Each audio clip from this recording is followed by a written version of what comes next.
నమస్తే, welcome to Aadya media. Nandamuri నాయకురాలు వచ్చేసింది. బాగుంది కదా టైటిల్. నిజంగానే బాగుంది.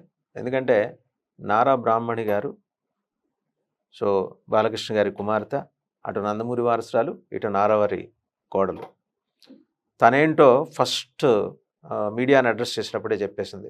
మీడియా పెట్టే ఈ ఎగ్జామినేషన్లో 100కి 100% మార్కులు కొట్టేసింది. ఎంత కాన్ఫిడెంట్గా ఆమె మాట్లాడారు, ఎలా మాట్లాడారు, ఎక్కడన్నా సడలని విశ్వాసం, ఎక్కడ ఆత్మనిబ్బరం, మనోనిబ్బరం ఎక్కడ తగ్గల.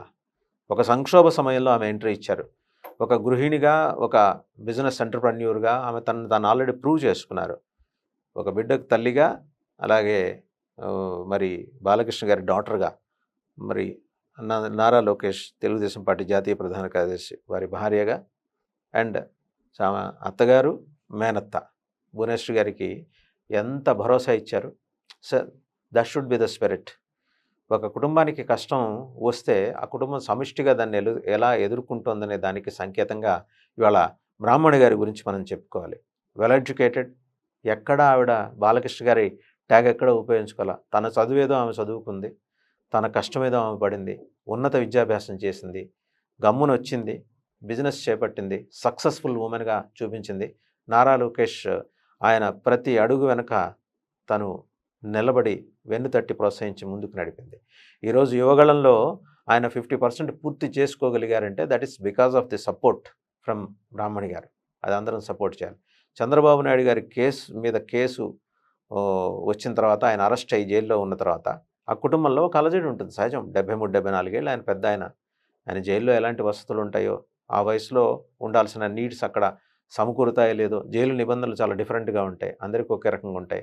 మనకు తెలియంది కాదు. వరవరరావు గారికి సాక్స్ ఒకటే ఇచ్చారు, రెండో సాక్స్ ఇవ్వమని అనటానికి మళ్ళీ ఇంకో పిటిషన్ వేయాల్సి వచ్చింది. అంత కఠినంగా ఉంటాయి. ఎవరికైనా సహజం. రాజకీయ ఖైదీలకి వాళ్ళకి ఉండే అతి కొద్ది మినహాయింపులు ఏంటంటే, ఆయన మరి విఐపి ఖైదీ కాబట్టి 7691 నెంబర్ తోటి ఆయనకి ప్రత్యేకంగా ఒక బ్యారక్స్ అంతా వదిలేశారు. ఆయనకి ఎటువంటి సెక్యూరిటీ ల్యాప్సెస్ ఉండకూడదని. మరి వేడి నీళ్ళు కూడా ఇవ్వట్లేదు భువనేశ్వరి గారు చెప్పారు. ఎంత కష్టంగా ఉంటుంది. తండ్రి స్థానంలో ఉన్నారు చంద్రబాబు నాయుడు గారు, ఆవిడ మామయ్య గారికి అయినా సరే. బట్ ఆమె ఎంత ముందుకొచ్చేసింది. ఆవిడ ముందుకొచ్చి కాన్ఫిడెంట్గా మీడియాని అడ్రస్ చేస్తూ మేము పోరాడతాం, మేము గెలుస్తాం. ఆమె ఎంతమందికి ఇన్స్పిరేషన్ ఇచ్చింది. ఐటీ సెక్టర్లో తనకున్న పరిచయాలతోటి హైదరాబాద్ని కదిలించింది. ఔటర్ రింగ్ రోడ్డు మీద కార్ల ర్యాలీ నడిపించింది. అండ్ బెంగళూరు, అలాగే మిగిలిన చోట్ల కూడా, అలాగే విదేశాల్లో ఉన్న ఎన్ఆర్ఐలు ఎలా సపోర్ట్ గ్యానర్ చేయగలిగింది. అలాగే సోషల్ మీడియా ప్లాట్ఫామ్స్లో ప్రముఖులు చంద్రబాబుకి సపోర్టుగా రావటానికి ఆవిడ చేసిన కృషి, అంటే ఈ విషయం మీద వాళ్ళకి ఏమైనా ఇన్పుట్స్ కావాలంటే వాళ్ళతో మాట్లాడటం, ఇవన్నీ చేయటం. సైమల్టేనియస్గా మల్టిపుల్ డిసిప్లిన్స్ని బ్రాహ్మణి గారు హ్యాండిల్ చేసుకుంటూ వచ్చారు. This is how. అంటే నాయకత్వ పటిమ సహజంగా బ్లడ్లోనే ఉంటుందని. మరి ఎంత కాదన్నా ఆవిడ నందమూరి తారక రామారావు గారి మనవరాలు, బాలకృష్ణ గారి డాక్టరు. ఆ ఫైర్ ఉంటుంది కదా, ఆ బ్లడ్లో, నందమూరి బ్లడ్లోనే ఉంది కదా.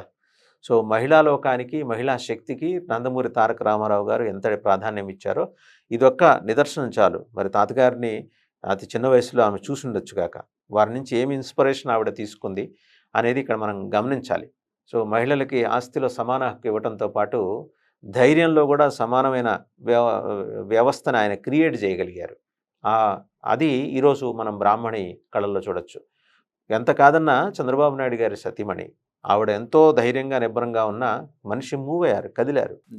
బాబు గారిని జైల్లో చూసి బయటకు వచ్చిన తర్వాత ఆమె మాట్లాడుతూ తన దేహంలో సగభాగాన్ని అక్కడ వదిలిపెట్టి వచ్చేసినట్టు అనిపించిందని. సహజం, 40 ఏళ్ల దాంపత్యంలో ఆ అటాచ్మెంటు, దట్టు ఆవిడెప్పుడు బయటకు వచ్చేసి హంగామా చేసే మహిళ కాదు. పూర్తిగా గృహిణి. బాబుగారి ఆరోగ్యం చూసుకోవటం, ఇంట్లో ఏమన్నా ఉంటే ఆధ్యాత్మికంగా కార్యక్రమాలు, యోగా అవన్నీ చేసుకోవటం, కుటుంబ వ్యాపారాలను నడిపించుకోవటం. అంతకుమించి ఆమె కానీ బ్రాహ్మణి కానీ ముందుకు రాలా. నిన్నటికి నిన్న మనం చూసాం. వినాయక చవితి సందర్భంగా ఆవిడ రాజమండ్రిలో ఒక గణేశుడి ఆలయానికి వెళ్ళి ప్రత్యేక పూజలు చేశారు. నీలాప నిందలు పోగొట్టుకోవటానికి ఆ రోజు శ్రీకృష్ణుడు ఎన్ని పాటలు పడాల్సి వచ్చిందో ఈరోజు చంద్రబాబు గారు కూడా అన్నే పాటలు పడుతున్నారు. సో వారికి ఆ నీలాప నిందలు తొలగాలని చెప్పేసి ఆ ఇల్లాలు అక్కడ చేయించుకున్న పూజలు, దైవభక్తి, ఆమెకున్న దైవభక్తి. ఎక్కడా కూడా భేషజాలు లేవు. ఆ కుటుంబంలో మనం గమనించాల్సింది ఏంటంటే, మనం భువనేశ్వరి గారు కావచ్చు, బ్రాహ్మణి గారు కావచ్చు, ఒక ఒక ఒక బిజినెస్‌లో ఒక స్థాయికెళ్ళిన తర్వాత చూపించే దర్పం గాని, భేషజం గాని వాటిలో చాలా సింపుల్‌గా ఉన్నారు. మీడియాతో మాట్లాడారు. చాలా హుందాగా వ్యవహరించారు. ఒక నాయకత్వ పటిమ ఆమెలో కనిపించింది. ఒకసారి గనక మనం గమనిస్తే రేపొద్దున జరగబోయే రాజకీయ పరిణామాల్లో భాగంగా ఇప్పుడు జనసేన, టీడీపీ కూటమి ఎలాగూ అధికారం చేపట్టబోతోంది. దాంట్లో కీలక భాగస్వామ్యం పవన్ కళ్యాణ్, బాలకృష్ణలదే అయినప్పుడు మరి పార్టీ వ్యవహారాలేమో లోకేష్ పరిపూర్ణంగా చూసుకునేట్టు తెలుగుదేశం పార్టీ వైపు నుంచి, హిందూపురం నుంచి బ్రాహ్మణి గారు కంటెస్ట్ చేసేట్టు, అలాగే మరి కుప్పం నుంచి భువనేశ్వర్ గారు కంటెస్ట్ చేసేట్టు కూడా ఒక నిర్ణయం తీసుకోవచ్చు అంటున్నారు. పార్టీలో చర్చ జరుగుతోంది. మరి నిన్న ఆయన పార్టీ సీనియర్ నాయకుడు చాలా అరుదుగా మీడియాలో కనిపించే యనమల రామకృష్ణ గారు కూడా వెళ్ళారు. అంత పెద్ద మనిషి కూడా వెళ్ళి జైల్లో చంద్రబాబు గారితో 10 నిమిషాలు ఆయన సమయం వెచ్చించారు. ములాఖత్తులో భాగంగా పార్టీని నడిపించడానికి కావాల్సిన ఈ వ్యవహారాలు ఎట్టా ఉండాలి, పార్టీ ఎట్టా నడుస్తుంది అన్నీ అడిగి తెలుసుకున్నారు చంద్రబాబు గారు. ఈ క్రమంలో అటు పార్టీ క్యాడర్స్ వాళ్ళు ఏం చేయాలి, కుటుంబ సభ్యులు ఎలా ముందరకెళ్ళాలి, బాలయ్య బాబు, పవన్ కళ్యాణ్ కలిసి ఎలా ఒక పర్ఫెక్ట్ మ్యాప్ డిజైన్ చేసుకుంటూ ముందుకెళ్ళాలి. ఎక్కడికక్కడ వర్క్ అలొకేషన్ జరిగిపోయింది. చంద్రబాబు గారు ఆ విధంగా వ్యవస్థ ఏర్పాటు చేశారు. అందుకనే ఇక్కడ బ్రాహ్మణి గురించి చెప్పుకోవాలి. డాటర్ ఆఫ్ నందమూరి బాలకృష్ణ, ఎంత ప్రైడ్ ఉండాలి.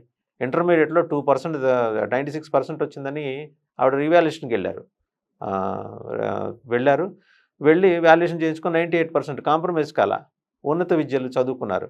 ఎక్కడ ఎవరి మీద బ్యాంక్ అవ్వలేదు, ఆవిడ డిపెండ్ కాల. తను చదివేదో తను చదువుకున్నారు.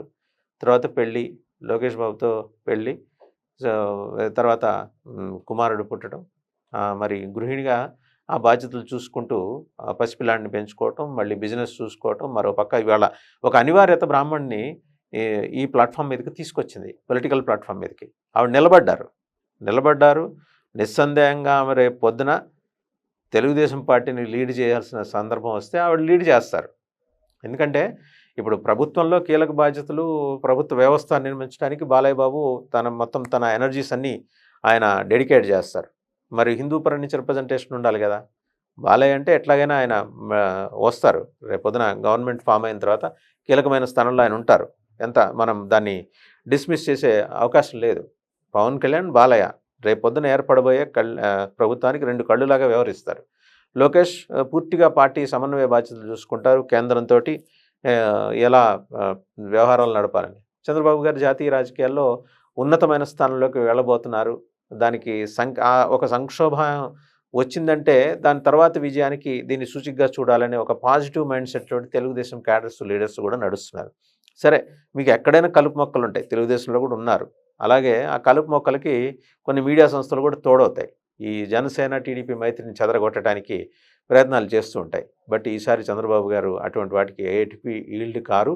ఆయన లోగడ అయ్యారు అంటే కొన్ని అనివార్య కారణాల వల్ల అయి ఉండొచ్చు కాక. బట్ ఈసారి అది ఉండదు. పవన్ అలాగే చంద్రబాబు గారి బాండేజీ చాలా పర్ఫెక్ట్గా ఇంటాక్ట్ ముందుకెళ్తుంది.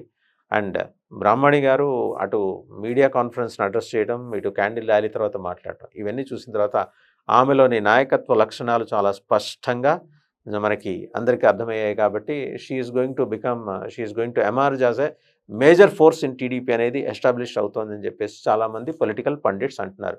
సో ఆల్ ది బెస్ట్ బ్రాహ్మణి గారు.